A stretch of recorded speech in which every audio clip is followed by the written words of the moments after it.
సహోదరి సహోదరులో యోసేపు తాను కలిగి ఉన్నటువంటి ఆత్మీయతను ఎప్పుడు దాచుకోలా. యోసేపు తాను నమ్మిన దేవుణ్ణి ఎక్కడ దాచిపెట్టలా. రాజు ఎదుట కూడా యోసేపు తన దేవుని గురించి మాట్లాడడానికి సిగ్గుపడలా. నువ్వెందుకు సిగ్గుపడుతున్నావు? క్రైస్తవుని చెప్పుకోవడానికి నువ్వెందుకు సిగ్గుపడుతున్నావు? యేసుక్రీస్తుని నమ్ముతున్నాను, ఆదివారం వస్తే ఖచ్చితానికి మందిరానికి వెళ్తాను. నువ్వెందుకు సిగ్గుపడుతున్నావు? బైబిల్ పట్టుకోవడానికి, పరలోకానికి చేర్చే దేవుని వాక్యాన్ని చేత పట్టడానికి నువ్వెందుకు సిగ్గుపడుతున్నావు?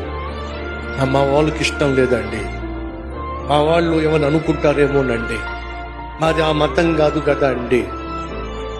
సహోదరి సహోదరులు, దేవుని గూర్చి నువ్వు మనుషుల ఎదుట సిగ్గుపడినట్లయితే దేవదూతల ఎదుట దేవుడు నిన్ను గూర్చి సిగ్గుపడతాడు. జాగ్రత్త.